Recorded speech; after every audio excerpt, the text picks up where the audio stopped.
risa la razón. Patricia ríe, rompe el hielo y la señal. Hablan de sombras en un tono casi informal. Entre archivos y leyendas, algo empieza a respirar. Lo que nadie nos contaba, hoy se atreve a dialogar. Esto es Nébula, donde el miedo cuenta historias, donde el mito abre memorias. Lo que callan los de arriba, aquí se atreve a hablar. Nébula, voz de niebla y de frontera, cada caso es una puerta. Te atreves a escuchar.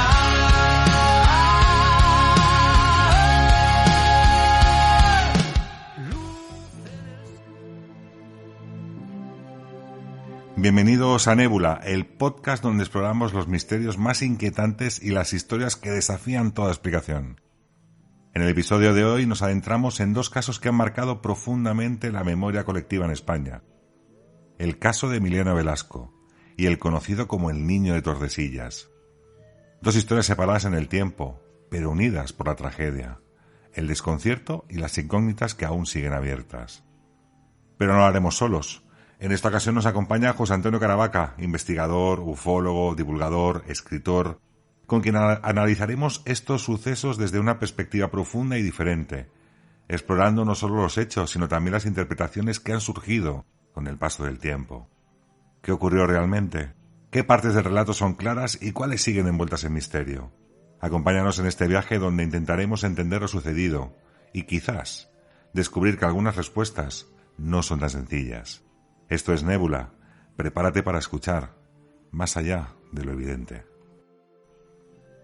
Buenos días, buenas tardes, buenas noches, bienvenidos a un nuevo capítulo de Nébula. Después de que la semana pasada estuvimos un poco en modo privado con ese caso, yo creo que muy impactante. Bueno, esos dos casos impactantes. El Triángulo de Bennington, Calcajaca, la Montaña Negra de Australia. Desapariciones por doquier, desapariciones que no tienen explicación. Pero hoy nos metemos de lleno en el fenómeno ufológico. Quizás lo que últimamente se está hablando mucho, posiblemente por esas intervenciones por parte de los políticos americanos, aquella comisión de investigación, pero sobre todo por los casos que rodean y sobre todo aquí en el ámbito de España. No todo ocurre en Estados Unidos. Buenas noches, Patricia Alonso. Esta semana tenemos además un invitado muy especial, José Antonio Caravaca, que nos visita, que nos acompaña y que nos va a guiar en este viaje hacia lo desconocido y hacia la ufología. Buenas noches, Raúl. Muy buenas noches a todos. Y sí, hoy tenemos un programa desde luego muy especial, muy potente. Y un programa de esos que haces con gusto, ¿no? Porque realmente estamos entre amigos. Y es un programa que yo tenía muchísimas ganas de hacer junto con José Antonio Caravaca y también nuestro compañero y amigo Juan Carlos Pasalodos de aquí de Valladolid, con el que vamos a hablar de un caso también muy especial y conocido por muy pocos además. Dicho lo cual, nos vamos con la entrevista sobre estos casos donde los ovnis, de alguna forma, no son tan apacibles como en muchas ocasiones nos quieren mostrar.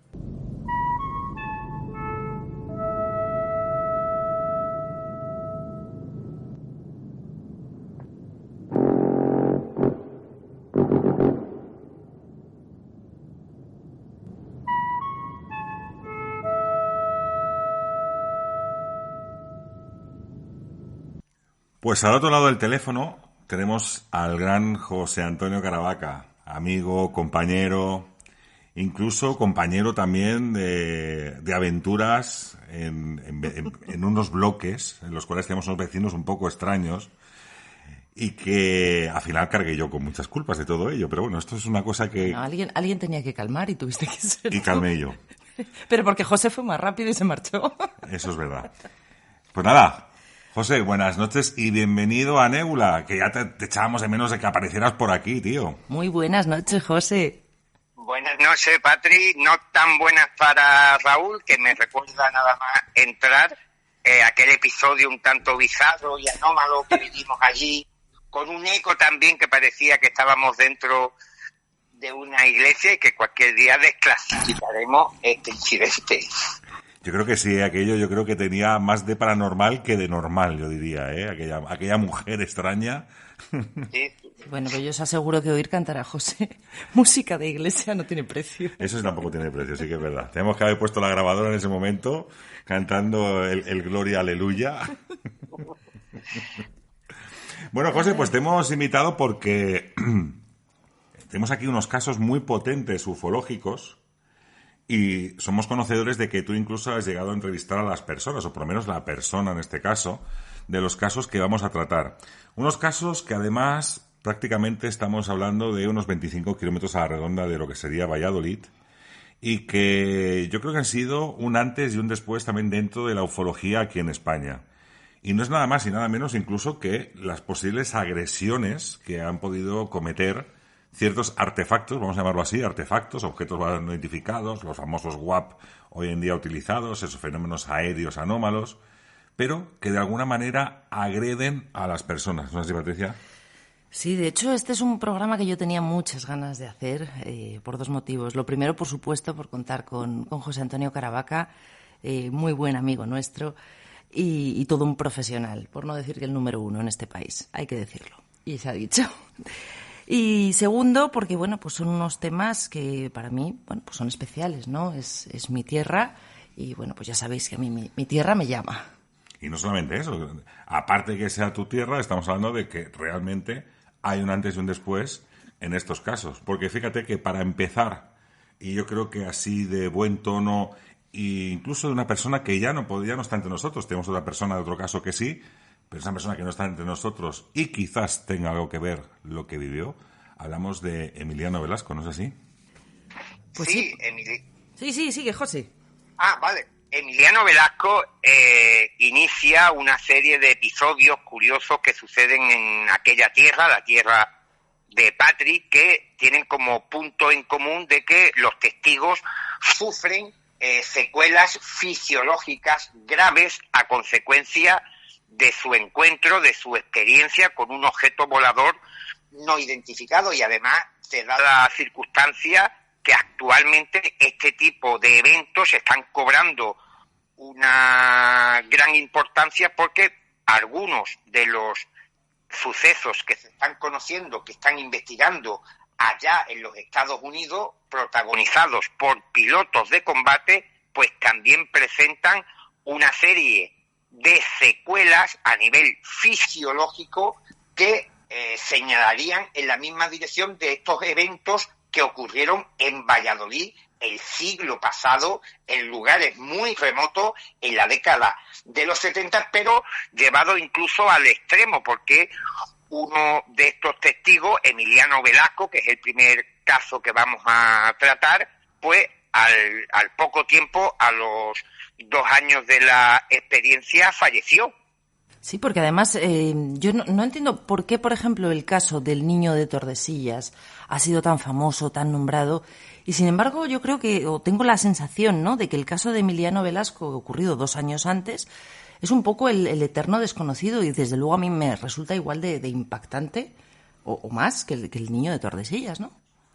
Sí, mira, fíjate que, por ejemplo, Emiliano Velasco tenía 49 años cuando trabajaba en la parcela 21, en la zona de Pedrosa del Rey, Valladolid, que tú conoces muy bien, Patri, y escucha, mientras él está sembrando y está haciendo unas tareas con el tractor, escucha un ruido que a él se le asemeja al del agua saliendo a presión de una manguera, un sonido un tanto curioso, y cuando vuelve la vista se queda un poco estupefacto porque a poca distancia, estamos hablando de quizás 30 metros de distancia, sobre las 7 de la tarde de un 17 de junio de 1975, o sea que todavía había luz, y decían que la noche todos los gatos son pardos, pero aquí tenemos que destacar que había poco territorio para la confusión, porque era todavía de día, y este hombre, a los mandos de su John Deere, el tractor, pues ve este artefacto de unos 2,5 metros, 3 metros de altura, 2,5 metros de ancho, que parecía una lata de conservas con una especie de boina en su parte superior, y en la parte inferior tenía un tren de aterrizaje muy estrafalario, parecían 3 pinchos, como 3 triángulos, tenía también unas ventanas cuadradas, y esto también es interesante destacarlo porque si se hubiese tratado de un engaño de alguien que quiere fabular o simplemente que sufre algún tipo de alucinación, una psicosis colectiva por lo que se publicaba en aquellos años sobre el fenómeno ovni, hubiera recurrido a una forma más habitual, y sin embargo esto que ve en concreto Emiliano Velasco pues no se asemeja a nada que se haya podido recopilar antes, ni siquiera después, y aquel objeto está dando vueltas alrededor del trabajador, que se queda arando con el tractor, que también es un detalle que dice mucho de la personalidad fuerte y aguerrida de nuestro protagonista, y a cada vuelta el objeto se va aproximando al epicentro, que parece estar centrado en el lugar que ocupa en el asiento del tractor Emiliano Velasco, y ya prácticamente cuando está muy cerca, apenas a unos 3 metros de distancia, por el rabillo del ojo, Emiliano ve que del objeto surge como una especie de fogonazo de luz, que también es un elemento recurrente dentro de este tipo de episodios de cercanía con el fenómeno ovni, e inmediatamente después, en el cristal inferior izquierdo de su tractor, era una pequeña ventanita de cristal que servía para que él viera la rueda que iba por dentro del surco, escucha o siente un estallido, y allí se forma un pequeño orificio, como si una bala o un proyectil invisible hubiera atravesado la ventana por ese lugar, viniendo desde atrás, atravesando un espacio muy pequeño que, si supuestamente se trataba de un proyectil o de una bala, pues había prácticamente rozado al testigo. Esto fue lo suficientemente potente como para que Emiliano Velasco dejase allí el tractor y saliera a la carrera, porque pensaba que aquello le podía ocasionar algún tipo de percance o de herida. Es curioso, porque además esos tractores antiguamente, lo que son los cristales no son los cristales que tenemos actualmente, que se rompen en 1000 pedazos, ¿no? Son los cristales que se hacían cristal directamente, ¿no? Sí, antiguamente, eran tal cual, en lo que sean aquellos tractores. Pero de todas maneras es curioso porque después se hicieron mediciones sobre el cristal. El orificio era de unos 5 milímetros de diámetro y no tenía roturas hacia el exterior. Era un agujero limpio que se había producido en la ventanilla, en ese cristal. Incluso los expertos que los examinaron pues no sabían muy bien cómo se podía haber hecho. El padre Antonio Felices, que era un cura aficionado al tema ovni, como tantos otros que había en la España de la década de los 70, hizo una prueba con un cristal con el mismo grosor que él tenía el del tractor, y con una bala de un calibre muy pequeño, el más pequeño que pudo encontrar, que era un calibre 22, disparó sobre el cristal. No hizo un agujero limpio, no hizo un orificio sin aristas y tal, prácticamente partió el cristal, y el diámetro eran 3 centímetros. Y estamos hablando de lo que aparece allí después del fogonazo, que no se sabe muy bien cuál es la causa-efecto, qué es lo que provoca ese agujero en el cristal. Estamos hablando de apenas 5 milímetros de 4 milímetros de diámetro, una cosa muy, muy pequeña que hasta el día de hoy sigue siendo un enigma cómo aparece en el cristal y qué relación pudiera tener con ese fenómeno que Emiliano Velasco observa aquella tarde en la parcela 21 de Pedrosa del Rey, que a raíz de ese avistamiento, y esto es lo que le otorga, quizás tenga la explicación a lo que comentaba Patrick, porque no es uno de estos incidentes que se nombraban en muchos libros, en artículos, porque tenía esta parte un tanto oscura con las repercusiones que tuvo en el testigo. Y es que al poco tiempo este hombre, Emiliano Velasco, comenzó a sufrir.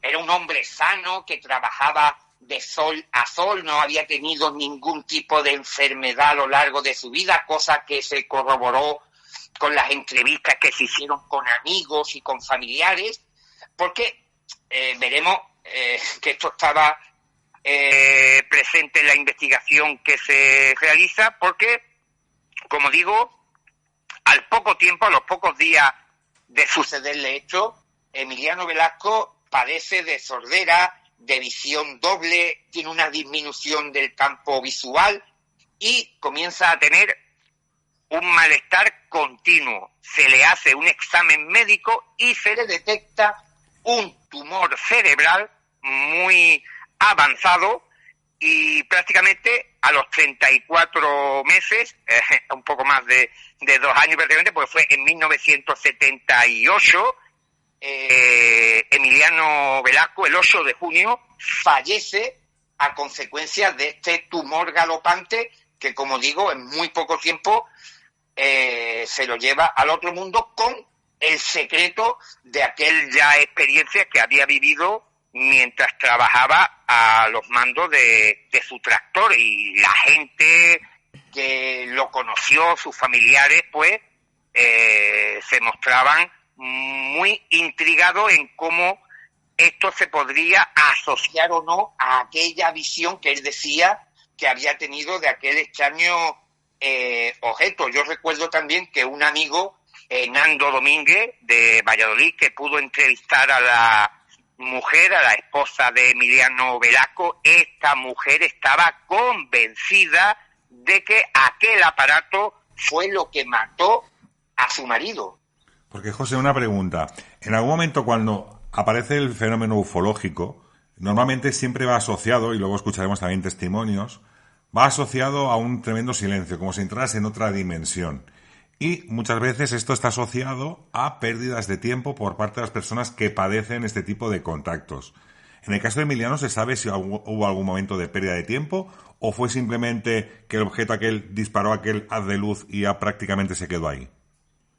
Bueno, ahí tanto en el grueso de la casuística abundan los episodios de testigos que dicen que antes, durante y después de su encuentro parece como si estuviesen dentro de una campana de silencio, dejan de escuchar sonidos, hay alteraciones en el tiempo, o pasa más deprisa o pasa más despacio. En el caso concreto de Emiliano Velasco no tenemos este detalle, pero sí incluye ese sonido como una especie de silbido, de zumbido, que también se da, por ejemplo, en el caso de Tordesillas, que hablaremos a continuación. Pero la investigación que se hizo en el momento pues no recoge que Emiliano Velasco tuviese un tiempo perdido, y, como digo, tampoco se pudo establecer que hubiera una conexión directa entre el fogonazo de luz que él ve de reojo cuando el objeto está por la parte de atrás del tractor y ese agujero que se forma en el cristal del tractor. Pues claro, aquí también descartamos por completo, José, que ese tumor cerebral de alguna manera fuera el que le proporcionara esa visión de alguna forma, ¿no? Un tumor que pudiera de alguna forma interceder en el cerebro de Emiliano y que fuera una alucinación lo que viera. Porque claro, luego quedan los hechos, por ejemplo, como el cristal, porque no sabemos si antes, previo a ese encuentro que tuvo, no tenía esos dolores de cabeza, ese malestar, esa visión borrosa. Todo esto no lo tenía antes de ese encuentro, ¿verdad? Bueno, no, la familia y los amigos lo que cuentan que él hasta ese fatídico 17 de junio de 1975 no tenía ningún tipo de enfermedad ni malestar, nada, era una salud a prueba de bomba y el hecho que se da es que a raíz de relatar ese encuentro con este extraño aparato que dura alrededor de unos 30 minutos, fijaros también el tiempo en el que permanece este hombre trabajando en el tractor mientras un extraño objeto va dando vueltas alrededor de donde él se encuentra, y después los investigadores, como Juanjo Benítez, comprobó que había una zona concreta de esa parcela donde estaba trabajando, de alrededor de 12 metros por 6 metros. El tractor, cuando entraba dentro de ahí, el motor se revolucionaba, pasaba de las 2.000 revoluciones a las 2.500 sin que operara ningún tipo de acción mecánica sobre el acelerador ni nada. Era como un efecto que tenía el motor a raíz de aquel encuentro, y solamente focalizado en la parcela 21. Cuando lo sacaban de allí ya no había ningún tipo de falla mecánica en el motor y simplemente era allí. Y como tú dices también, Raúl, pues no se llega a determinar si aquel agujero que estaba en la ventana tenía relación directa con el avistamiento, con el fogonazo. Emiliano Velasco perjuraba que aquello no estaba allí, aquel orificio de bala invisible, proyectil o lo que fuese, o de rayo láser en el cristal anteriormente, y que aparece allí, además, como digo, con ese diámetro de 5 milímetros, que creo que me baila algún que otro milímetro cada vez que lo recuerdo, pero eran 5 milímetros de diámetro muy, muy, muy pequeño, y que por muchas pesquisas que hicieron, incluso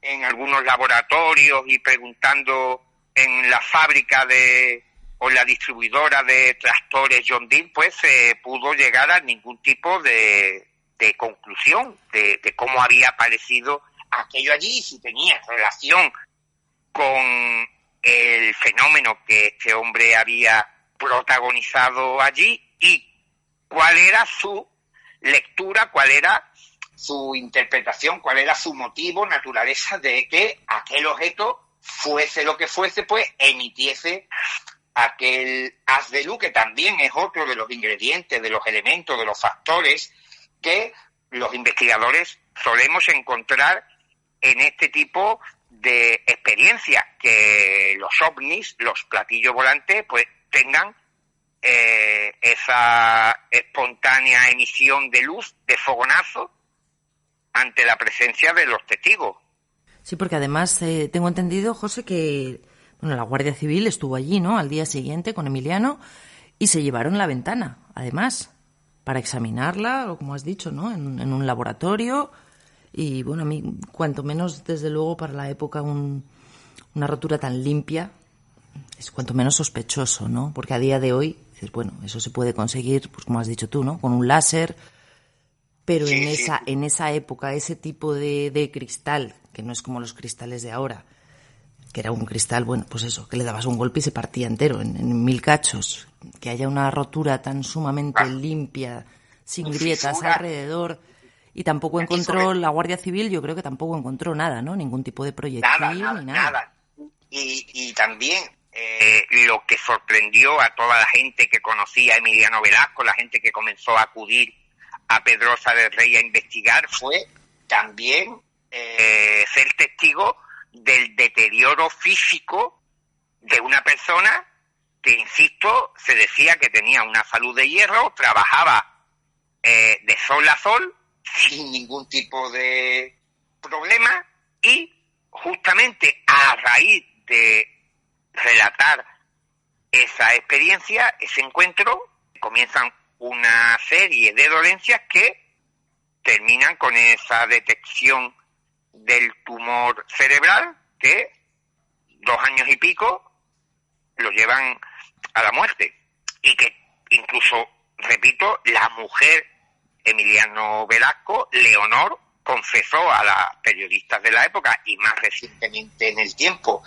a Nando Domínguez que ella estaba convencida de que aquel aparato había matado al marido, y contra eso yo creo que no se puede añadir nada más, y insistiendo en que no se conocía antecedentes médicos de ningún tipo de percance de salud grave, importante, latente en Emiliano Velasco que se pudiera justificar con lo que le ocurre. Tampoco se puede aseverar que exista esa causa-efecto, pero ahí lo tenemos como un detalle, hay que destacarlo.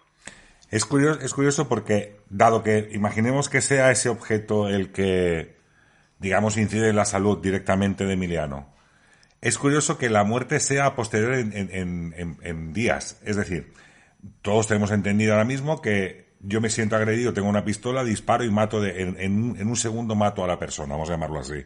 Es curioso que este tipo de armamento, de alguna manera, mate al cabo de unos días. O quizás, también cabe decir, a lo mejor ese tipo de armamento no había estado probado en humanos, podemos decirlo así, ese tipo de rayo, y esos son efectos secundarios que llegó a causar. Bueno, también es una suposición interpretar que eso es un arma. Eso puede ser también un efecto colateral de la exposición de ese hombre al fenómeno. Uh-huh. Como ocurre el hecho del fogonazo y el agujero de la ventanilla, nosotros hacemos una asociación humana de un disparo que atraviesa el cristal, pero esto puede tener otras lecturas. El fenómeno puede operar en una frecuencia, emitir algún tipo de energía que sea perjudicial en ocasiones para los observadores, y puede llevar a la activación de enfermedades latentes que pueden ser que estén ahí y que de algún modo, en presencia, cercanía de estos fenómenos, de estas manifestaciones, pues se aceleren, se produzcan, y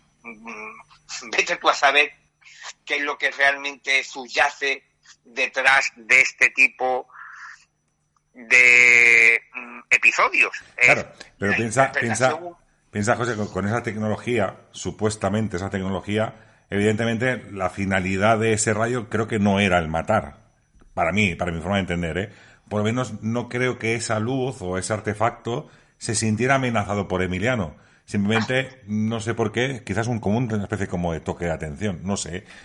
Digo, porque si tú te sientes amenazado, te quitas el problema de delante. Yo creo, humano, animal, lo que sea. Si nos quisiesen matar ya nos habían eliminado a todos ya. Empezando por Raúl, te lo podían llevar primero y hacer un par de experiencias con él, pero también hay que tener en cuenta que Emiliano Velasco le dice a los investigadores que en un momento dado, al final de su encuentro, cuando aquel objeto a cada vuelta parece que se está aproximando, estuvo unos 30 minutos expuesto a la manifestación, se situó tan cerca del tractor que él decía que casi lo podía haber tocado con la mano. Estamos hablando de unos 3 metros, quizás un poco menos de distancia, y también es recurrente dentro de la literatura ufológica observar este tipo de, digámoslo de alguna manera, comportamiento absurdo del fenómeno de estar dando vueltas a alrededor de un hombre que está trabajando en un tractor y en un periodo de tiempo bastante amplio. Comentaba Raúl el hecho, que no lo puedo pasar por alto, de cuando él decía que si este hombre podía haber tenido algún tipo de anomalía con el tiempo, y es que yo no sé exactamente si por allí pasaría mucha gente o no, pero también lo encontramos una y otra vez reflejado en los informes de encuentros cercanos, que mientras se está produciendo un episodio de estas características tan próximas a los ovnis, por allí no pasa ni un alma. Yo no sé si la parcela 21, por allí pasaría alguien por alrededor, pero se da la circunstancia de que nadie más ve aquel objeto, aquella lata de conservas con una boina que dice el dicho que una imagen vale más que 1000 palabras, y por mucho que yo me esfuerce en intentar trasladar la imagen, la iconografía de aquel artefacto, pues aquello era totalmente bizarro, parece cualquier cosa menos una nave procedente del espacio exterior. Tenía una suerte de antenas por un lado, las ventanas eran cuadradas, y Emiliano dice que una de ellas le dio a él la sensación que era una puerta, y tenía también como lo que él buenamente puede describir como un cincho, como un cinturón alrededor de la parte gruesa del objeto, que era lo que él equiparaba a una lata de conserva bastante grande. Y lo realmente desconcertante es que no hay registro en el mundo de un objeto, de una aeronave de las mismas características de lo que vio Emiliano Velasco. ¿Sabes lo que se me viene a la cabeza? Ya sabes que a mí mi cabeza de repente me vienen cosas.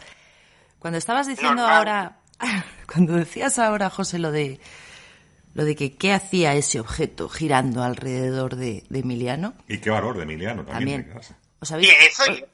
¿Os habéis parado a pensar cómo funciona una máquina de escáner, un TAC, de esos que nos hacen? Gira alrededor. Es un aro que gira alrededor y va sacando imágenes, ¿no? ¿Quién nos dice que no estaban escaneando a ese hombre? Claro, es que nosotros nada más que podemos hacer, y tú mejor que nosotros, que tienes más capacidades. Por supuesto, ya sabes que nosotras podemos hacer muchas cosas a la vez. Podéis hacer 2 cosas a la vez, cosa que para nosotros es prácticamente imposible, pero fíjate que nosotros lo único que podemos intentar es trasladar el pensamiento humano hacia algo que desconocemos, pensando que están haciendo, por ejemplo, algún tipo de TAC, algún tipo de examen del testigo o de la maquinaria que él tiene, que le dispara, que le agrede, pero todo eso siempre tiene el contexto y la idiosincrasia del pensamiento humano. Todo esto, y la propia casuística así lo dice, está lleno de episodios, de sucesos realmente curiosos, anecdóticos, terroríficos, y quedan ahí como grandes interrogantes. Decía Raúl que también el comportamiento de los protagonistas de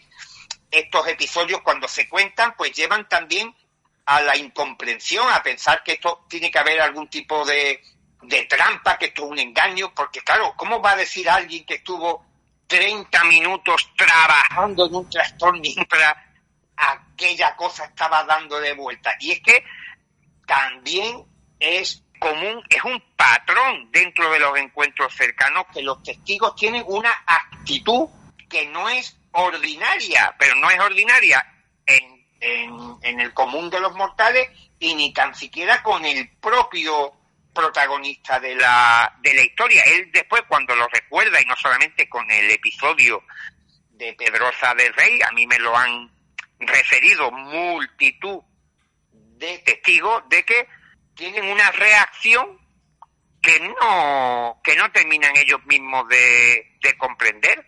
Date cuenta, es lo que has dicho, que entran como en una campana de silencio. Y de hecho, fíjate que tenemos el testimonio, que luego lo pondremos, luego lo pincharemos. Además es muy cercano nuestro. ¿Se puede decir o no se puede decir? Sí, se puede decir, ¿por qué no? Se puede decir. Sí. Es el padre de Patricia, que en los años 80 también tuvo una experiencia y, bueno, muy cercano incluso a esos acontecimientos y muy cercano también a los lugares que estamos detallando. Y además es curioso porque también tu padre habla y dice en todo momento que hay como un silencio, que no cantan los grillos, no se escucha el aire, no se escucha nada. Él para su vehículo y se pone a mirar aquel objeto que está pasando por encima de ellos. Sí, sí. O sea, esa campana, José, tiene que ver algo, digo yo, en esa entrada y ese comportamiento extraño. Y fíjate, un buen amigo y un gran investigador argentino, Néstor Berlanda, él habla de la anestesia emocional que se produce en el entorno, en las inmediaciones de una aparición anómala, incluida la del fenómeno OVNI, donde, por decirlo de alguna manera, las capacidades y reacciones de una persona entran dentro como de una dimensión desconocida, teniendo un valor que habitualmente no lo tiene, o mostrando una curiosidad, o un miedo exacerbado, que también se da de gente que a lo mejor nunca han tenido ningún tipo de problema para afrontar situaciones difíciles en la vida, pero de pronto, frente a algo extraordinario, pues el miedo les come desde el interior. Entonces, Berlanda mencionaba recientemente en una conversación que mantuvimos el efecto de la anestesia emocional que generalmente lo que más se encuentra dentro de la literatura ufológica es como si los testigos de pronto estuvieran anestesiados, como si estuvieran relajados, como si estuvieran en un estado no exactamente de trance, no exactamente de un estado alterado de conciencia, pero sí en un estado como inducido, no habitual, que no se pueda a lo mejor detectar en algo palpable, en algo que nosotros podamos agarrarnos, pero que después cuando se cuenta dentro del contenido del relato, pues sí se demuestra que este hombre no estaba, como se suele decir, en todas sus facultades, estaba también como absorto por aquello que le estaba pasando, como para seguir sentado en el tractor durante media hora, hasta que ya decidió salir por patas del lugar.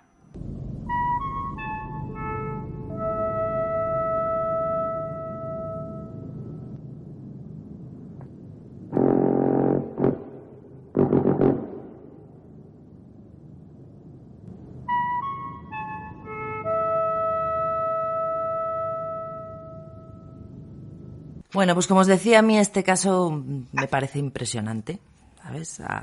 Está a la misma altura, desde luego, del caso que vamos a tratar ahora, que aunque es más conocido, no deja de sorprendernos. Y nos vamos a marchar, pues no muy lejos, porque nos vamos simplemente unos 20 kilómetros más hacia allá. En concreto, nos vamos a Tordesillas y nos vamos a trasladar 2 años adelante. ¿No, José? 1977, Tordesillas. Sí, al 1 de octubre del 77, sobre las 12:30, era de noche, unos niños jugaban en el extrarradio, cerca de un edificio, de un cortijo abandonado que no tenía techumbre. Estaban jugando al escondite, a un juego que habías inventado allí con una lata. Y Martín Rodríguez tenía 7 años, el protagonista de esta historia, que veremos que tiene algunos puntos en común con lo experimentado anterior testigo por Emiliano Velasco. Él está en compañía de Fernando Carabelos, otro niño, y están en las inmediaciones de esta construcción cuando comienzan a tirar piedras al interior, también jugando aparte de ese otro juego del escondite, y les sorprende que las piedras que arrojan al interior del edificio dan en algo metálico que resuena en la noche. Y ellos saben que dentro de ese cortijo, de ese recinto, no había nada. Entonces, evidentemente, con la curiosidad de un infante de esa edad, se introducen dentro del edificio abandonado y ven que allí hay un objeto metálico de un color plomo mate en forma de lágrima, con la punta muy, muy puntiaguda, valga la redundancia, muy espigado. Aquello es, como digo, una especie de gota metálica que está sostenida por 3 patas, por un tren de aterrizaje que a Martín Rodríguez le recuerdan las torres de alta tensión. Tiene alrededor de 2,80 metros de altura por 2 metros de ancho, 3 ventanillas circulares por las que parecía que salía una luz muy potente, pero que sin embargo no llegaba a iluminar el exterior. Y este también es un detalle que encontramos muy asociado a las manifestaciones del fenómeno ovni. Las luces no se comportan de un modo ordinario, parece que tienen potencia pero no provocan la iluminación de los alrededores. Y a un lado de este objeto, de este maquinario, hay una especie de salida de gases como toberas, también que le confieren a ese ovni una forma que nunca antes se había visto o registrada en la casuística ufológica. Por las ventanas, Martín dice que el objeto tenía un grosor bastante ancho en las paredes, y la puerta que tenía en el centro estaba abierta. Y a mí me cuenta Martín que a él le da la sensación que ellos habían interrumpido algo y que los tripulantes, ocupantes, pilotos de aquel artefacto habían decidido no salir.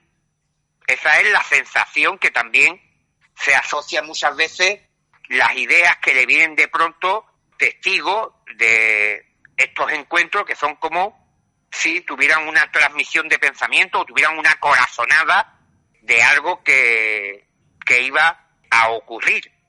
En ese momento ocurre el hecho más inquietante de la experiencia, puesto que de la parte también central, superior, salen del objeto 4 o 5 haces de luz muy finos.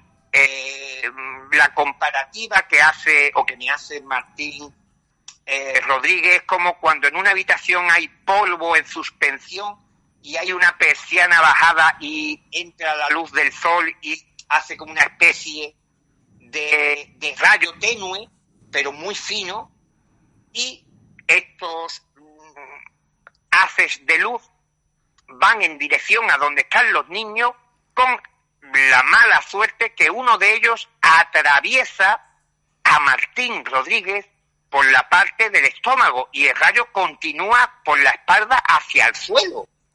O sea que realmente aquello atraviesa, o sea, como si fuera algo sólido, vamos a llamarlo así.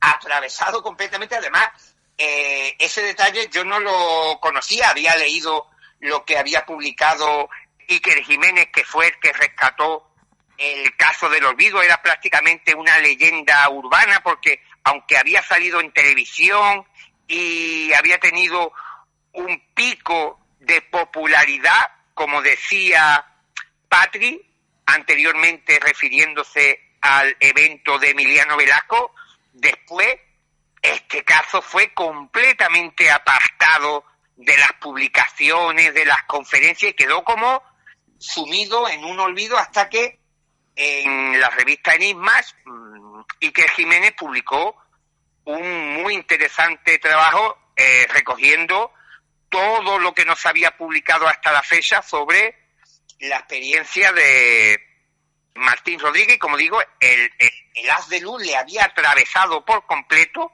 y Fernando Carabelos y él intentaron como zafarse tocando el haz de luz porque Martín no se podía mover. Él dice que no sentía dolor, no sentía una sensación perturbadora ni nada, pero sí como que como si un cinturón, una cuerda invisible, pues le apretase por la zona desde la rodilla hasta el hombro, pero sin dolor. Él decía que era como una sensación que tenía de sentirse como presionado en esa zona concreta del cuerpo, desde la rodilla hasta el hombro. Y de pronto, cuando la puerta del centro del objeto, que él la compara con la de un ascensor metálica, se cierra, escuchan el ruido que hace la puerta al cerrarse y las luces se apagan, el láser se quita del cuerpo de Martín y ven como aquello, en medio de un zumbido, fijaros, con un sonido similar, parecido a lo que escucha Emiliano Velasco, aquella lágrima de plomo comienza a elevarse unos 4 o 5 metros y se pierde en la distancia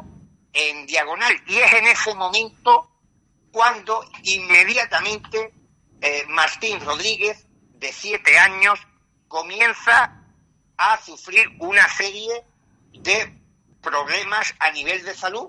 Inmediatamente pierde el conocimiento. Fernando Carabelos va en busca de los adultos, de los padres de Martín, y se encuentran al niño allí dentro de la casa derruida, casi derruida, y lo llevan a su domicilio y está 3 o 4 días con un malestar, con un mal cuerpo, y al poco de recobrar ya la conciencia, lo primero que se le viene a la cabeza al bueno de Martín es decir que aquella noche habían visto un coche volador. Un coche volador.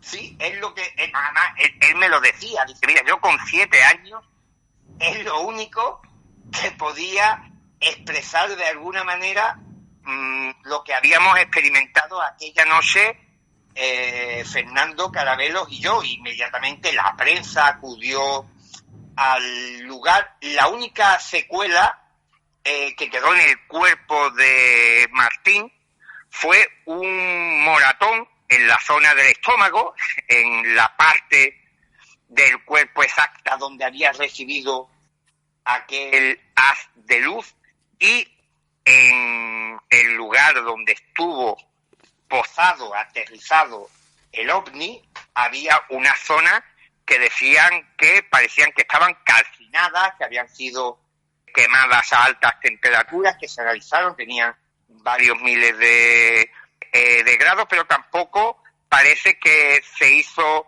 ningún tipo de examen que quedase para la posteridad y que pudiera servirnos para tener una idea aproximada de si aquella cosa hizo algún tipo de efecto, de reacción en los elementos que encontraron y tomaron muestras de las zonas calcinadas. Pero, como digo, lo interesante, lo traumático del incidente de Martín Rodríguez, al igual que el de Emiliano Velasco, es las dolencias y las repercusiones fisiológicas que tuvo. Y es que a raíz de ese encuentro con el coche volador, fijaros, Martín comienza a tener recurrentes dolores de cabeza, pérdida de visión en el ojo derecho, vómitos, mareo, perdía la conciencia en el colegio habitualmente. Los padres, muy preocupados, lo llevaron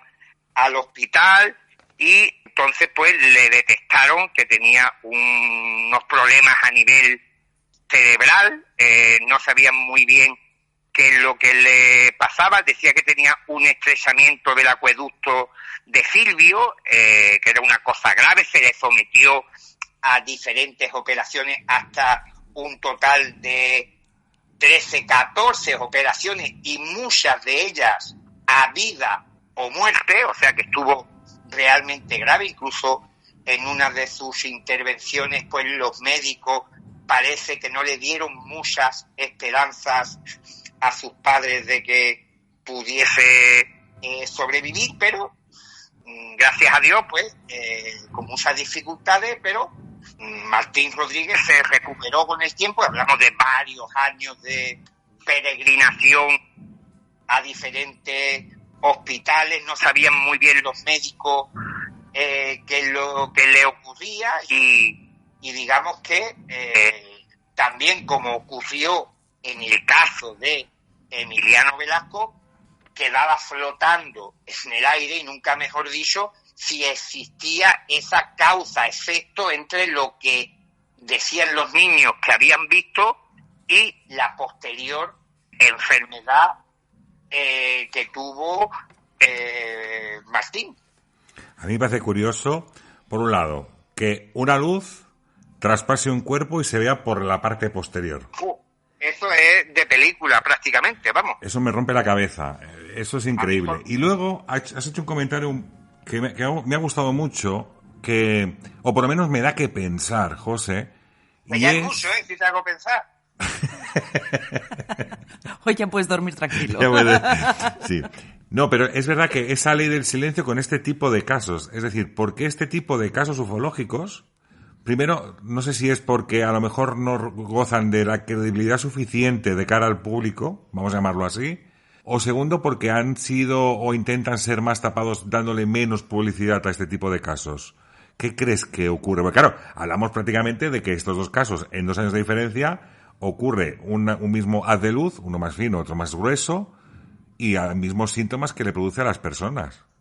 Claro, es que, pero volvíamos a lo mismo. Son episodios ufológicos que tienen un lado oscuro, tienen una repercusión dañina sobre los testigos. Tenemos que también contextualizar la época en la cual suceden, finales de la década de los 70, cuando el fenómeno OVNI está en todo su apogeo, no solamente en España, sino prácticamente en todo el mundo. Hay muchísimos investigadores que están intentando demostrar que estamos siendo visitados por seres alienígenas, y claro, este tipo de incidentes pues parecen que pueden desvirtuar o desviar un poco la atención sobre el propósito, las intenciones o la naturaleza propia del fenómeno. Y claro, yo creo que este puede ser el motivo por el cual, curiosamente, tanto caso de Pedrosa del Rey como el de Tordesillas, pues no fueran rescatados hasta prácticamente ya pasado unos cuantos años y prácticamente décadas de cuando sucedieron. Esto sería blanquear el fenómeno por tal de no crear una histeria colectiva. Una alerta social. Tú imagínate lo que sería en esa época si, como dice José, ¿no? El fenómeno está en pleno auge y empezamos a decir a la gente que es que vienen y que nos están atacando. Bueno, Sí, no deja de ser una realidad que estaba pasando. Sí, pero cuanto más se tape y la gente más viva más en esa ignorancia, pues mejor. Aparte, aquí se da, por ejemplo, yo en su día, cuando hice la investigación, que la publiqué en parte en mi libro OVNIs, las 50 mejores evidencias, consulté a un médico, un buen amigo, Miguel Ángel Pertierra, que todos conocemos, y él en un primer momento, y así os lo cuento, a vosotros y a vuestra fiel audiencia, él me dice que estos casos pudieran ser algún tipo de alucinación, consecuencia de esas enfermedades que había en el cuerpo de los protagonistas. Pero primero solamente le cuento una parte, obviando muchos datos, sobre todo de la procedencia, las fechas y todo, y en cuanto Miguel Ángel Pertierra se percata de que estos dos incidentes ocurren a prácticamente 18, 20 kilómetros de distancia, con un periodo temporal solamente de 2 años de diferencia, que ambos testigos tienen daños internos y que la descripción de sus objetos son especialmente extravagante es cuando él se percata que aquí puede haber algo mucho más misterioso, y es cuando él me dice de que probablemente aquí haya un componente que no sabemos todavía identificar, y que esto no se puede deber a la casualidad, porque estamos hablando de dos poblaciones, Pedrosa del Rey y Tordesillas, que no son grandes urbes con cientos de miles o millones de habitantes, sino son poblaciones pequeñas, y que se concentren dos sucesos donde no solamente se habla de la observación de estrafalarios, objetos volantes, sino de daños a nivel interno, porque ninguno de los dos testigos, ni el adulto ni el niño, tienen quemaduras, tienen otro tipo de heridas provocadas por el objeto, sino son, sí existe esa causa-efecto, daños a nivel interno, como si hubieran estado expuestos. Y además, José, tengo que decirte que si hubiera sido por la repercusión en los años 70 del fenómeno ufológico, como bien has dicho, no hablan de una serie de objetos totalmente anómalos y diferentes de lo que está diciendo toda la prensa mundial. Que en aquel momento, años 70, hablaban solamente de los discos voladores, los platillos, ¿no? Los famosos platillos volantes. Sí, sí, aparte que eso es también una constante interesante que se da dentro de la ufología, que yo mismo he podido comprobar en la multitud de incidentes que he podido recopilar a lo largo y ancho de la geografía española, que pese a que tenemos la idea preconcebida de que la mayoría de las personas que denuncian haber visto un ovni te van a hablar de un disco, de un platillo volante, de una esfera y tal, de una luz, no, muchas veces son descripciones muy concretas de artefactos y de maquinarios, con esos detalles y con esos elementos que son totalmente anómalos, muy, muy, muy curiosos, y que alguien que te quisiese engañar no va a recurrir a hacerte una descripción de algo que nadie más ha visto, incluso si fuera una contaminación a nivel psicosocial, de esas histerias que hablan los escépticos, de gente que se contagia como con un virus invisible que va de un lugar a otro. Y yo creo que este también es otro punto, otro patrón de esos que parece que pasan desapercibidos, pero que lo que hacen desde mi particular visión del fenómeno es otorgarle mayor veracidad, porque estamos hablando, como digo, de dos poblaciones muy pequeñas, distanciadas por no voy a decir un tiro de piedra, pero vamos, por campos. La piedra en el cañón llega de un lugar a otro, y que casualmente no solamente hayan visto algo que nadie más se ha topado a lo largo y ancho del planeta, sino que los dos testigos sufren daño, o al menos a raíz de ese encontronazo, más que encuentro, pues tienen una serie de repercusiones que el caso de Martín todo apuntaba a que iba a correr la misma suerte que Emiliano Velasco. Él me cuenta una anécdota que ya la ve incluso como tal, aunque en aquella época, imaginaros el trasfondo tan dramático que tenía, que los niños de su clase hacían recolectas para comprarle una corona, porque muchas veces pensaban que no iba a salir de esa operación por lo que los propios médicos decían, para que nos hagamos una idea de cuál era el malestar o el estado físico que tenía Martín Rodríguez el 77 y años posteriores, porque estuvo hasta bastante tiempo, varios años después, se sometió a más de una docenas de operaciones, y todas relacionadas con esa obstrucción del cerebro que tenía. No, tampoco le daban un diagnóstico claro, decía que tenían el estresamiento del acueducto de Silvio, que era en una zona que se estresa y que le puede provocar, como digo, la muerte. Se le colocó una válvula y tal, y se le hicieron varias repeticiones. Iker Jiménez, en su libro que también publica a raíz de esas investigaciones que realiza para la revista Enigmas, en Enigmas sin resolver, publica algunas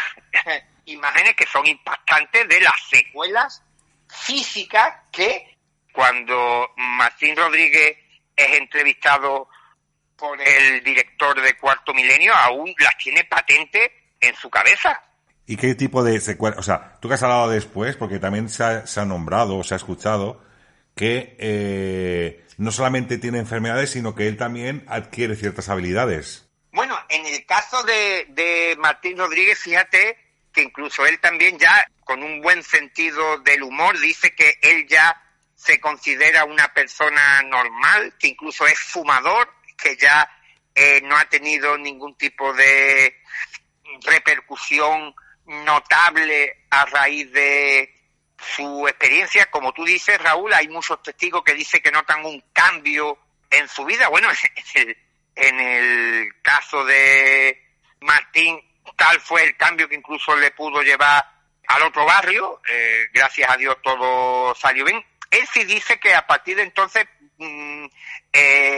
fue mejor para los estudios, porque, como digo, muchos testigos de fenómenos ovni, pues siempre pensamos en que también los hay, de personas que después de su encuentro pues desarrollan facultades PCI de algún tipo, de clarividencia, de precognición, de sanación a través de las manos, de 20.000 cosas raras. Pero también yo me he encontrado, y tanto yo como otros compañeros, infinidad de testigos que de pronto pues tienen como un despertar hacia cuestiones relacionadas con los estudios, con el arte y con cuestiones que para él pasaban totalmente desapercibidas, que no le prestaban el mayor interés, incluso por la ecología, por la metafísica, por la filosofía, por como si hubiera algún tipo, por decirlo de alguna manera, una mutación interna,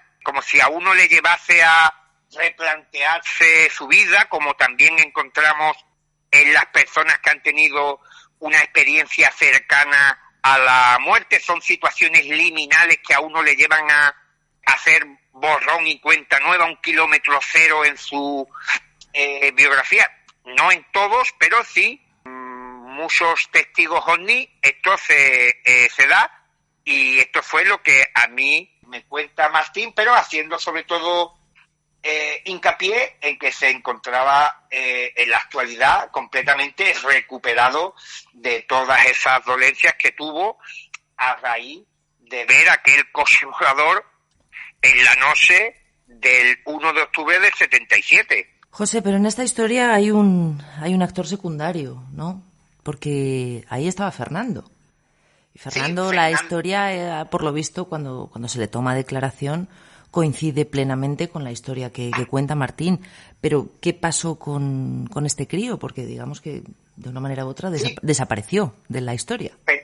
Fernando Carabelos es el primero que informa de lo que han visto, porque Martín había perdido el conocimiento, y en los primeros tiempos fue entrevistado y fue también copartícipe de las noticias que se había producido en la tranquila Tordesillas, pero al parecer los familiares desde un primer momento, por cuestiones que no vienen al caso, pues no querían que su hijo comentase nada de lo ocurrido aquella noche. Incluso no le daban esa interpretación ufológica a la manifestación que habían visto aquella noche. Probablemente consideraban que aquello era otra cosa relacionada con temas más relacionados con la religiosidad o con la espiritualidad. Y hace poco tiempo incluso Ángel del Pozo, un investigador de Valladolid, consiguió hablar con él, y él dijo que no recordaba nada de lo sucedido aquella noche. No lo negó de forma tajante, pero decía que él no recordaba haber presenciado la visión de un extraño objeto aquella noche en compañía de Martín Rodríguez. A mí me sorprende, porque yo, incluso aunque tuviese 7, 8, 9 años de edad, pues no me haría falta recurrir a decir no recuerdo haber visto eso. Diría que simplemente aquello no ha sucedido, porque hay que tener en cuenta de que no hablamos de un hecho que cueste ubicarlo en la línea temporal de la infancia, donde todos sabemos que más o menos la memoria y la grabación de las cosas pueden oscilar. Estamos hablando de que sí hay algo a lo que agarrarse, que es el hecho de que su amigo, su compañero, se desmayase y tuviese que ir a buscar a los padres. Entonces ahí sí hay un anclaje para él decir que aquello pudiera estar unido o no a la visión de un ovni. Y entonces la respuesta que él da en la actualidad, que también había que contextualizarla en el tipo de vida, y lo vamos a dejar ahí, que ha llevado Fernando Carabelos en las últimas décadas, pues yo creo que no cierra definitivamente la puerta, como piensan algunos, sobre la autenticidad del caso de Martín Rodríguez. Y también cabe decir que hemos invitado, nos hemos puesto en contacto, en este caso Patricia, con Martín Rodríguez.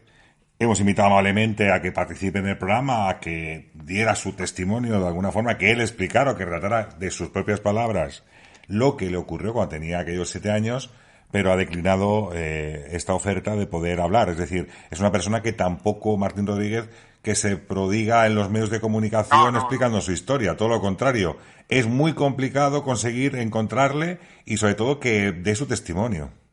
Sí, él ya me comentaba que él se ha sentido en cierta medida marcado en toda su juventud por lo que sucedió, ya no solamente por el hecho traumático de todas esas operaciones a las que se vio sometido, sino también al señalamiento público, que hay que también que ponerse en la piel de Martín, un niño en un pueblo donde todo el mundo se conoce. Yo creo que no habría un alma en Tordesillas que no supiese que Martín, el niño que vive ahí en la calle tal, hijo de tal, ha visto o dice que ha visto un platillo volante que le ha lanzado un rayo de luz y tal. Y entonces él dice que durante mucho tiempo pues sintió como la gente lo señalaba por la calle y pensaba que estaba engañando o que aquello no podía ser verdad y qué es lo que habría ocurrido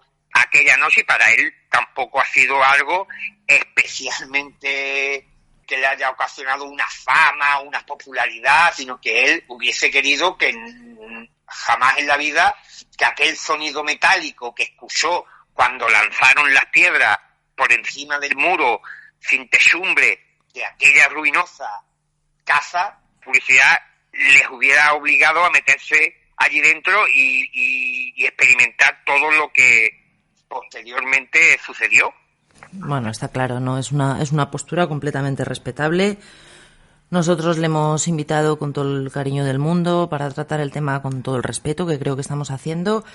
No ha querido. Nosotros desde aquí lo respetamos y le enviamos un saludo enorme a Martín desde aquí. En el año 2019, ahora he recordado, que se me iba ahora, he recordado que David Pérez también habla de que en las fechas en que le ocurre al niño de Tordesillas este encuentro, también tiene una visión con su compañero de trabajo, ¿no es así, José?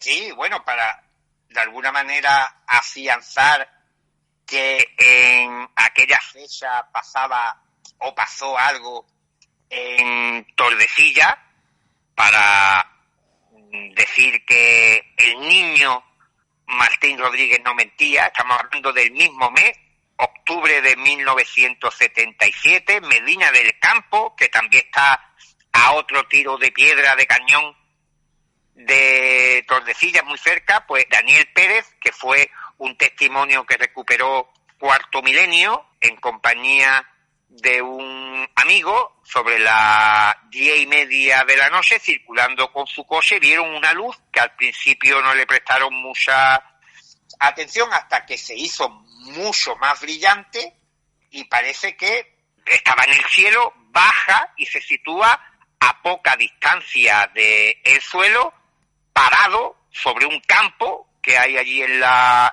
zona, en la carretera, cuando ellos iban circulando por allí. Entonces, en ese momento, fíjate la casualidad que Daniel Pérez, este hombre, coge unas piedras porque se la quería lanzar a la luz.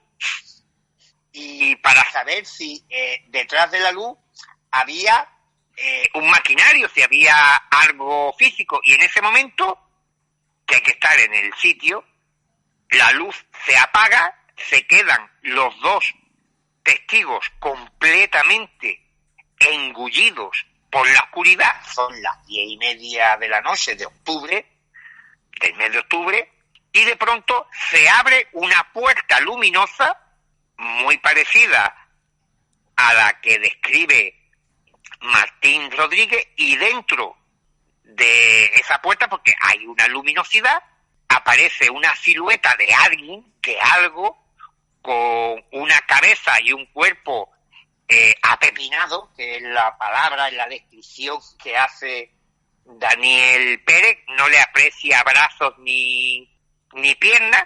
Y fijaros que os decía que Martín Rodríguez tiene la sensación de que ellos han interrumpido la operación o lo que estaban pensando hacer los tripulantes de aquella lágrima de plomo, y Daniel Pérez tiene la sensación de que aquello intenta comunicarse con ellos.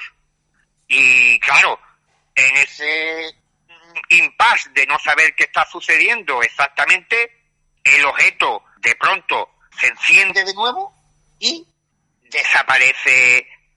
Antes se apaga la luz de la puerta o se cierra la luz de la puerta, el objeto se enciende y se pierde en la lejanía, y allí se queda Daniel Pérez y su amigo con más preguntas que respuestas. Y esto sucede, como digo, a unos 20 kilómetros de Tordesillas, y en el mismo mes y en el mismo año del niño de Tordesillas. Pues sí, ahora sí que fíjate que podemos pasar a unos años antes, donde en Valladolid dicen que más de 300.000 personas ¿Sí? fueron testigos directos del avistamiento de un objeto, bueno, triangular, que sobrevolaba más o menos, que se pudo ver desde Palencia, desde Burgos y de toda la ciudad de Valladolid, muy cercano, porque decían que tenía un tamaño bastante enorme. Pero para ello tenemos, y vamos a dar paso al compañero y amigo Juan Carlos Pasaladós, que nos va a explicar qué ocurrió en ese año 1965 y qué fue lo que vieron.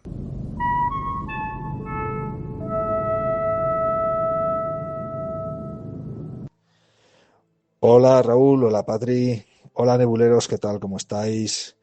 Bueno, hoy por lo que veo tratando un tema muy interesante y además uno de los casos de avistamientos o de encuentros, ¿no? En este caso de avistamientos en la ufología a nivel nacional, y en este caso pues muy cerca de donde yo vivo, aquí de la provincia de Valladolid, de Tordesillas, y bueno, yo la verdad es que la provincia de Valladolid es muy pródiga en avistamientos. Yo tengo documentados numerosos casos bastante llamativos de avistamientos ovni aquí en la provincia de Valladolid, y en concreto avistamientos de objetos triangulares. Seguramente el más llamativo, el más espectacular de ellos es el que ocurrió en el año 1965 y que fue uno de los avistamientos más multitudinarios, podríamos decir, en la ufología a nivel nacional, ¿no?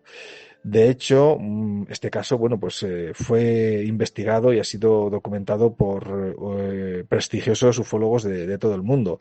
Y precisamente uno de estos ufólogos fue testigo directo de este avistamiento, como fue el padre Felices, que luego se convirtió en un pionero en la investigación ovni aquí en España, ¿no? Este avistamiento, este incidente ocurre un 16 de septiembre de 1965, justo cuando la ciudad se encuentra inmersa en plena vorágine de las antiguas fiestas patronales de la ciudad, las antiguas fiestas de San Mateo, que ahora ya no se celebran, ahora son las fiestas de la Virgen de San Lorenzo. Pues imaginaros cómo estaría la ciudad en aquel momento, ¿no? Repleta de gente. Eran las 4 de la tarde. Bueno, entonces, bueno, pues en ese momento la gente se percata de que en lo alto del cielo se encuentra un aparato allí estático, sin ejercer ningún tipo de movimiento ni emitir ningún tipo de sonido. Eso causa un gran revuelo. La gente, bueno, al final, bueno, pues toda la ciudad se percata de la presencia de este misterioso artefacto, pues como digo, pues creando gran incertidumbre, de tal modo que la gente pues se empezó a poner en contacto, a llamar a los medios de comunicación y a los cuerpos de seguridad solicitando información sobre lo que estaba ocurriendo, ¿no? El aparato tenía forma triangular y en el momento del avistamiento, bueno, pues coincidió que un piloto que se encontraba sobrevolando con su avioneta la zona de Tordesillas, casualmente, ¿no? Este piloto se llamaba Eliodoro Carrión y la torre de la base de control de Villanubla, bueno, pues la base aérea, se pone en contacto con Eliodoro para pedirle que se acerque a donde se encuentra este misterioso artefacto, a ver si él consigue adivinar de qué se trata. Cuando Eliodoro llega a donde se encuentra este misterioso artefacto, dice que él solo consigue ponerse 15.000 pies por debajo de donde se encuentra este misterioso objeto debido a la altura que tenía, ¿no? Y solo consigue, bueno, pues hacer una primera estimación diciendo que sería de color blanco plateado debido al brillo que emitía. Y hace una primera estimación también de su tamaño, diciendo que sería igual al de 2 o 3 aviones de pasajeros juntos, ¿eh? O sea, que estamos hablando de un aparato de grandes dimensiones. Luego vamos a ver cómo encima la predicción o la previsión que hace Eliodoro se queda bastante corta. Dice Eliodoro, tengo miles de horas de vuelo, se llegó a decir, tengo miles de horas de vuelo a mis espaldas y nunca he visto nada igual, ¿no? Como digo, el objeto tenía forma triangular y pronto se supo que el objeto era visible en un radio de 45 kilómetros a la redonda. Fijaros la envergadura, las dimensiones que tendría este artefacto, ¿no? Era visible en 45 kilómetros a la redonda y con los datos que tenían, bueno, pues posteriormente consiguieron estimar que el aparato se encontraría a una altura de 22 kilómetros sobre la vertical de Villanueva de los Infantes, entre Villanueva de los Infantes y Tudela de Duero, justo, bueno, pues en pleno Vallesgueva, que os voy a contar del Vallesgueva, ¿no? Un punto caliente, además, en la ufología ovni a nivel nacional. Y además hacen una estimación diciendo que para ser visible a ese radio y ser visible desde esa altura, el objeto tendría que tener aproximadamente 1 kilómetro cuadrado de tamaño, de dimensiones, ¿no? O sea, estamos hablando de que el objeto más grande que ha conseguido desarrollar el ser humano no tiene más de 200 metros, ¿eh? O sea, de 200 metros de eslora. Imaginaros, objetos voladores me refiero. Imaginaros, pues, lo que tiene que ser 1 kilómetro cuadrado, ¿no? Bueno, pues en el momento del avistamiento, además, el padre Domenico Antonio Felices, que se encontraba en ese momento ejerciendo en el Colegio de las Arcas Reales, es alertado de lo que está ocurriendo cuando él ya estaba de alguna forma el aficionado al tema ovni y de hecho, bueno, pues uno de sus sueños era poder presenciar uno de estos extraños objetos, ¿no? Bueno, pues cuando le alertan, él acude al laboratorio del colegio, coge un telescopio que tenían allí, lo sacan, lo montan, tardaron un rato en montarlo y en ajustarlo, pero cuando lo ajustan, él, el padre Felices y todos los alumnos, todos los hermanos que se encuentran en el colegio consiguen ver perfectamente este objeto, ¿no? De hecho, posteriormente el padre Felices hizo un boceto y describió perfectamente cómo era este artefacto. Dice que era un artefacto triangular con una gran cúpula alargada en el centro, que en las puntas tenía como una especie de aletas y unas luces, ¿no?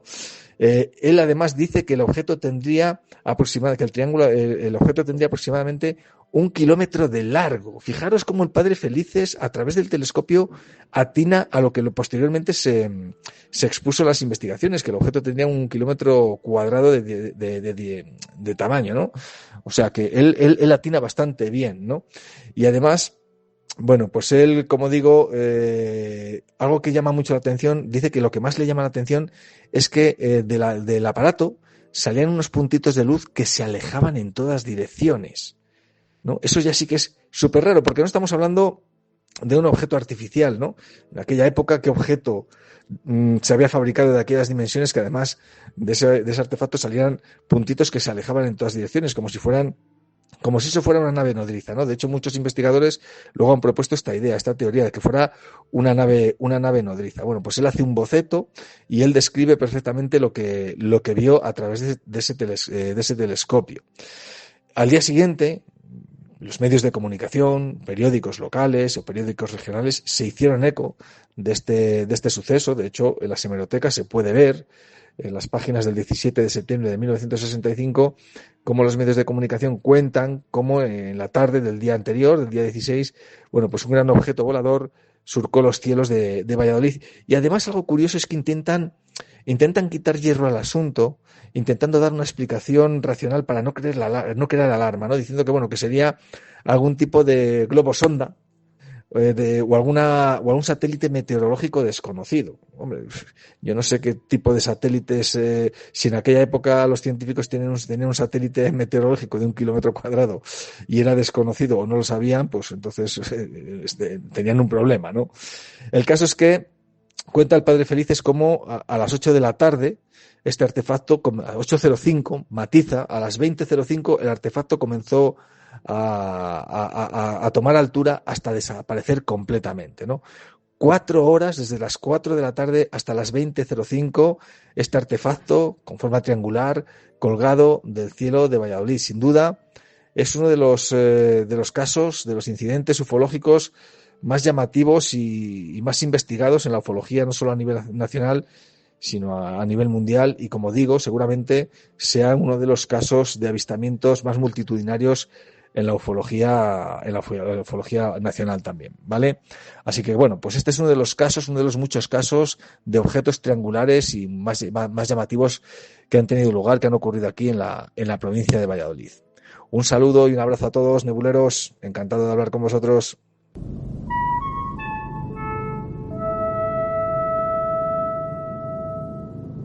Bueno, impresionante el caso que nos trae Juan Carlos y, como os decía antes, habéis visto, poco conocido, porque no todo el mundo sabe de la existencia de este caso. Y fíjate, Raúl, que además uno de los artefactos, posiblemente el más grande, ¿no?, visto por lo menos en España. Bueno, siempre es un placer contar con la colaboración de Juan Carlos, que nos trae unos temas apasionantes y súper bien explicados. Y no solamente tenemos el comentario, la explicación de Juan Carlos Pásalo II, compañero y amigo, sino que además también hemos rescatado una entrevista que se realiza en el año 1989 en Radio Televisión Española, y donde el padre dominico Antonio Felices cuenta y narra lo siguiente que vivió. Sacerdote dominico, padre Antonio Felices. Podría contar seguramente muchas historias, pero yo le voy a pedir que cuente una sola. Por ejemplo, la de Valladolid. Padre. El 16 de septiembre de 1965, por la tarde, sobre las 4 de la tarde, me avisaron de que había un objeto raro en el cielo, una luz. Salí a verlo y efectivamente se veía una luz muy grande. Cogimos el telescopio del colegio, lo montamos en el patio central, lo enfocamos y vimos que no era un objeto redondo, sino un triángulo que tenía una enorme panza por debajo, y esa panza era la que brillaba. Se pudo ver el objeto desde Palencia, desde Segovia y, claro, Valladolid. Casi todo el mundo lo pudo ver. El color era lo mismo que nos estaba contando aquí el piloto, señor Lorenzo, gris azulado. Ese era el color que tenía el objeto. ¿El tamaño? El tamaño, según lo midieron los de Villanubla, era 1.000 metros cuadrados de superficie. Altura, 23.200 metros. ¿Y todo el mundo lo vio? Sí, vamos, todo el mundo lo vio, era evidente. Y no era un fenómeno meteorológico, era un objeto físico. Era un objeto físico triangular con una panza. Y estaba cimbreándose así como si estuviera una nave en el mar, y después de 4 horas marchó para arriba a una velocidad vertiginosa. Sacerdote dominico. Sí. ¿Lo vieron algunos otros sacerdotes dominicos? Sí, también, claro. Lo vieron los de la cocina, unas religiosas que estaban allí también lo vieron, porque el que me ayudó a montar el telescopio, pues era otro sacerdote. Y he dicho que es una historia que podría contarnos muchas más. Esta, Claro. en principio, parece indiscutible. Al día siguiente la comentó, me imagino, toda la prensa del norte de Castilla, los periódicos de Valladolid. Sí, publicaron incluso una fotografía, pero tomada no a través de un telescopio. Entonces, naturalmente, pues nada más se apreciaba una cosa redonda blanca que brillaba. Una última pregunta para terminar esta primera parte. Sí. ¿Cree usted en los extraterrestres? Pues yo creo que sí, porque, ya le diré, yo no creo que Dios sea tan pequeño que solamente en el infinito cosmos nos haya creado nosotros. Yo creo que hay miles y millones de otros mundos habitados por seres o inferiores a nosotros o superiores a nosotros, tecnológicamente hablando. El objeto aquel que vio en Valladolid era un objeto tripulado desde su punto de vista. Yo creo que sí, sí. Un objeto que traía seres de otros planetas. Seres de otros planetas o de este planeta, pero de distinta dimensión. Que eso ya es harina de otro costal.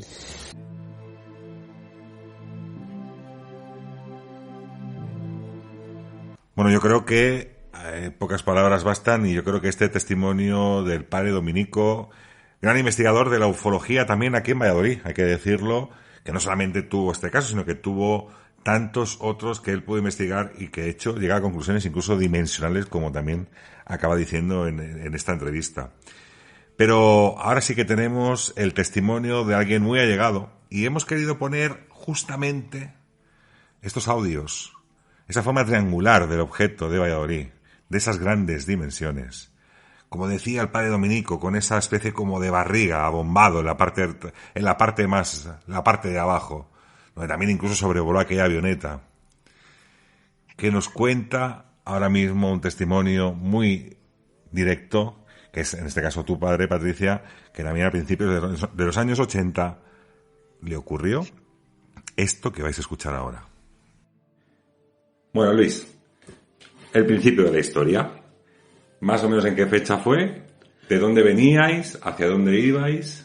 Pues veníamos concretamente de hacer unas compras un 2 de agosto del año 80 y tanto, no me acuerdo exactamente el año que era, y veníamos a hacer las compras de Portugal, de Miranda del Oro, y al atravesar Salamanca, pues vimos unas luces a la altura del destacamento de aviación de Matacán, la base de Matacán.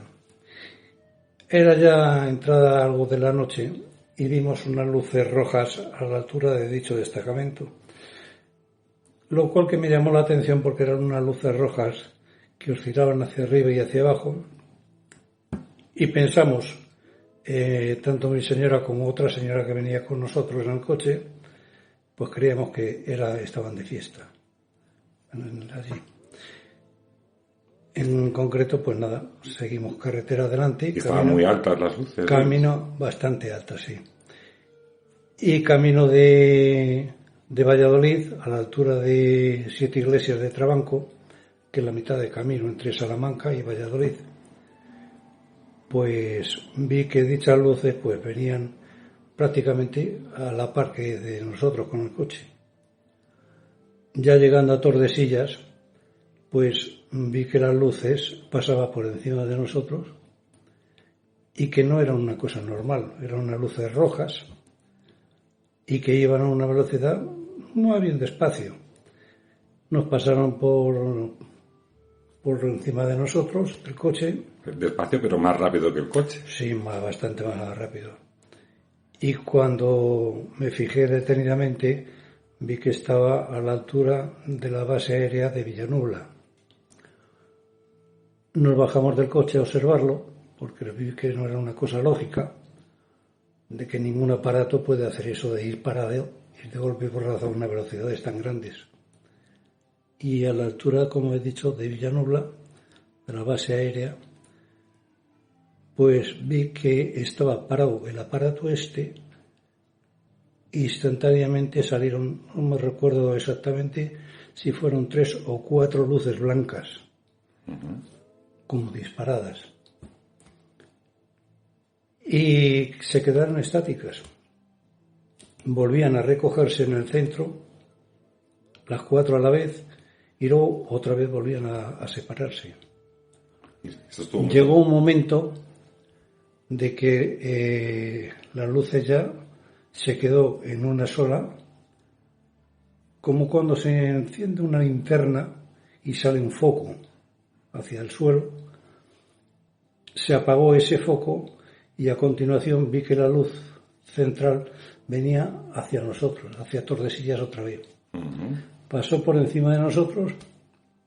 Digo que pasó por encima porque es que era una noche bastante estrellada y observé que al mirar hacia arriba, pues según pasaba no se veían las estrellas. Es la realidad. Es como cuando tú estás mirando así hacia el cielo y te pasas la mano por la cara. Es exactamente igual lo que nos pasó. Y a continuación, rápidamente, una velocidad de vértigo, una velocidad increíble, desapareció otra vez camino de Salamanca. ¿Y pudiste ver la forma que tenía? Sí, la forma era de tipo delta.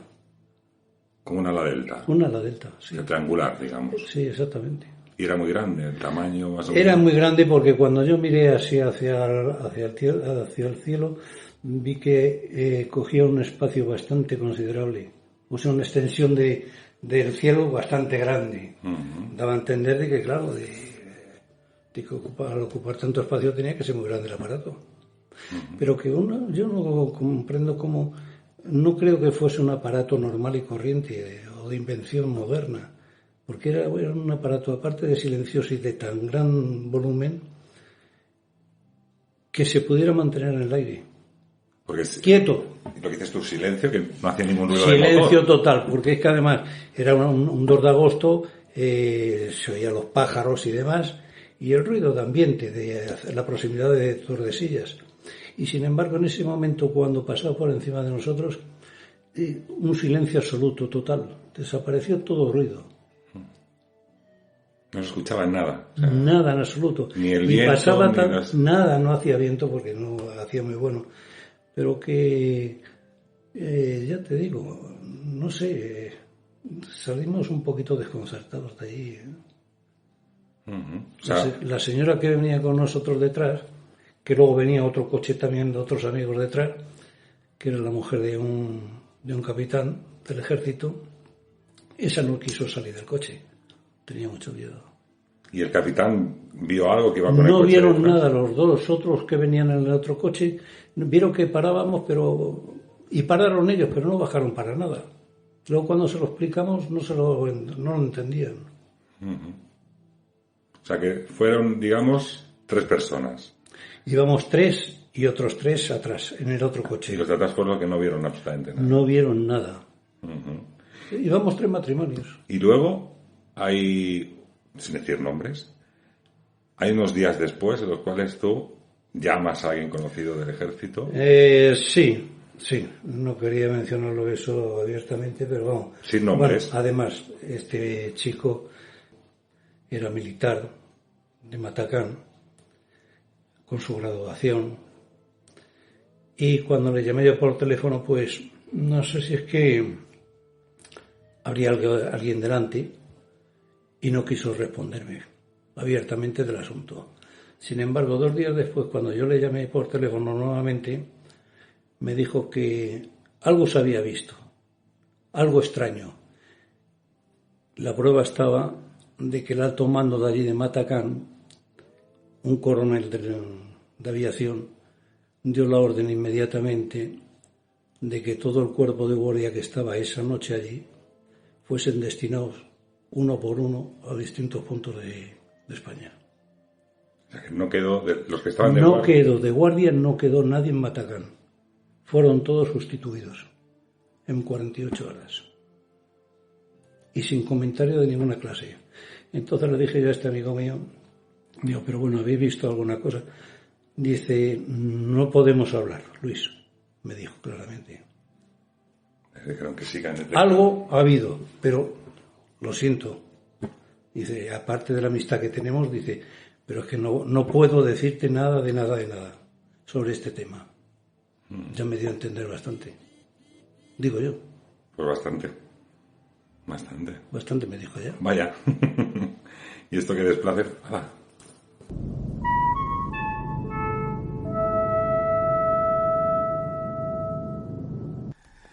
Me parece impresionante, recogí este testimonio porque se me explicó en su momento aquella vivencia y no podía por más el hecho de grabar este testimonio y poder mostrarlo de alguna forma.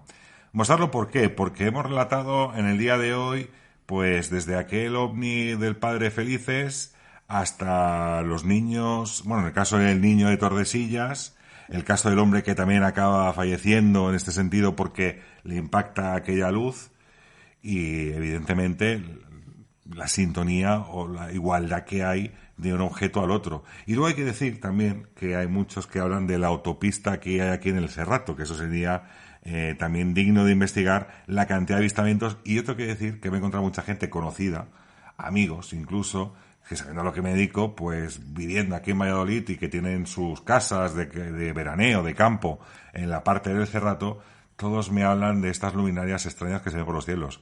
José, para acabar de rematar, ¿qué te ha parecido este testimonio y en sí lo que es el programa, esta parte pucelana del fenómeno ufológico? Pues espectacular, porque además tiene esa correlación con el testimonio del militar que le hace al padre de Patri, diciendo que los militares fueron testigos de aquel extraño objeto y que inmediatamente fueron dispersados por diferentes bases para que no tuvieran contacto entre ellos y que esto se pudiese ir de madre, pero sobre todo siempre nos queda la duda de saber qué es lo que realmente archivaron y estudiaron y analizaron los militares en toda aquella década prodigiosa de los 70, donde había múltiples avistamientos, había comisiones que se dedicaban a investigar y después lo que se desclasificó en la década de los 90 no llegó ni a los 100 expedientes y todo esto no era más que la punta del iceberg de todo lo que, probablemente recogieron los militares en aquella fecha. Y es un testimonio impresionante. Bueno, yo es que esta es una historia que desde pequeña, ¿no? La he escuchado en mi casa, se la he oído contar a mi padre un montón de veces. Yo creo que también eso es culpa, digamos, de este afán mío, ¿no? Y esta pasión búsqueda por estos temas, estar en mi casa escuchándolo desde pequeña, todo esto. Y yo quería preguntarte, José, después de todo esto que hemos escuchado, tú lo sabes mejor que nadie, ¿no? Que, bueno, a ver, en todas partes hay avistamientos, pero sí que es verdad que por esta zona se pueden contar por cientos o incluso por miles, ¿no? Todos conocemos aquí a gente que ha visto que mi pero primo, aquí hay un alto secreto, Claro, también. Sí, efectivamente. Pero sí que es verdad de lo que hablabas tú antes, Raúl, ¿no? Yo siempre he oído que aquí hay varias rutas ufológicas. Una de ellas sería la ruta del Esgueva, otra la ruta del Cerrato, también en parte de Palencia. ¿Tú qué opinas sobre esto, José? ¿Crees que realmente hay algo en esta zona? Bueno, esa también ha sido una de las cuestiones que más se ha analizado por parte de los investigadores, el encontrar algún tipo de correlación, causa-efecto entre determinadas regiones o lugares que aglutinan gran cantidad de avistamientos ovnis, como ocurre en el lugar donde yo resido, en Algeciras, en el campo de Gibraltar, que desde hace bastantes décadas pues ha sido el epicentro de una gran actividad ufológica. Se han puesto sobre la mesa todo tipo de teorías y de planteamientos que intenten justificar este hecho de si es por la concentración de determinados minerales, por la construcción o por la existencia de algunos monumentos megalíticos, o que son regiones de cultos que siempre han estado asociados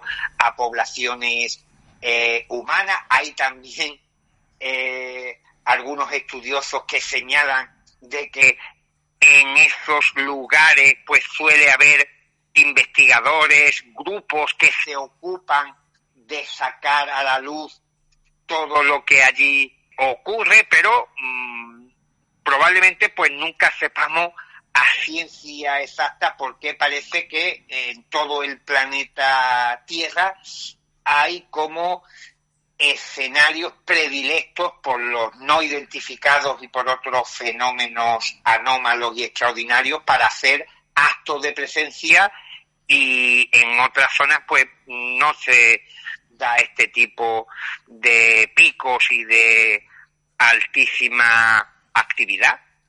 Bueno, pues ahora sí, ya para despedir, veo que sigues muy activo en tu canal de YouTube, ¿no es así, José? No tanto como yo quisiese, pero lo intento. Bien, ¿y futuras obras de la famosa teoría? ¿Estás en ello? Creo que estás en ello, creo que estás escribiendo algo, por lo que tengo yo entendido. Estoy escribiendo, tengo entre manos 3 libros, intentando que crezcan a la vez, que es complicado, y también con las investigaciones que hago para Cuarto Milenio y mi canal y una cosa y otra, pues intento sacar tiempo de donde no hay. Quisiera tener la tecnología de los ovnis para dilatar el espacio y el tiempo y hacer días de 40 horas, pero incluso así yo creo que no me daría abasto. Pues después de oírte decir esto, desde luego te lo agradecemos muchísimo más, José, que hayas estado aquí con nosotros, una charla entre amigos, y que ya sabes que, vamos, que esta es tu casa, que estamos encantados de tenerte y que te queremos un montón. Y que dentro de poco igual también vas a tener el placer de verme otra vez, José. El cariño es mutuo, más sí, por la parte de Patri que por la tuya, Raúl, pero siempre es un placer conversar y mantener esta tertulia sobre el tema que tanto nos apasiona, como es el tema ufológico. Eso, por supuesto.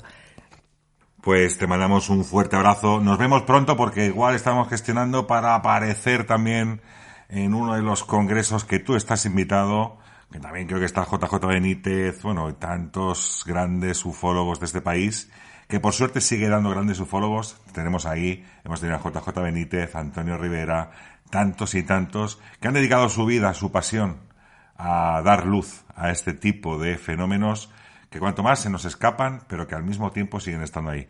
Muchas gracias, José. A vosotros, un fuerte abrazo. Un beso, José. Y hasta aquí una semana más de Nébula.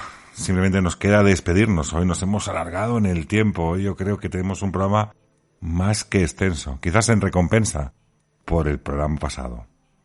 Buenas noches a todos y esperamos que hayáis disfrutado de este programa por lo menos tanto como nosotros al grabarlo. Y como siempre decimos, nos escuchamos dentro de 7 días, desde el firmamento hacia la Tierra, para escuchar y narrar esos misterios que tanto nos gustan y tanto nos apasionan. Muy buenas noches.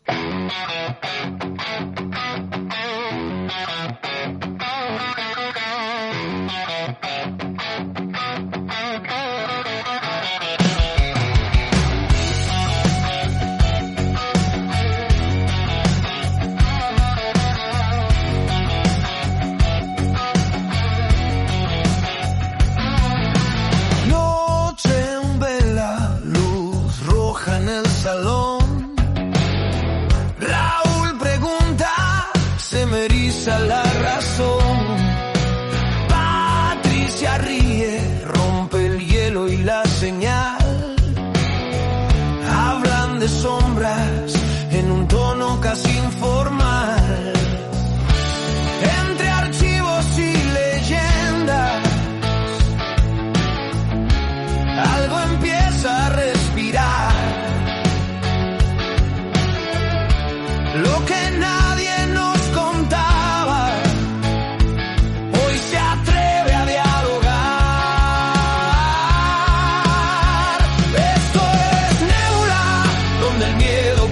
historias donde el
frontera.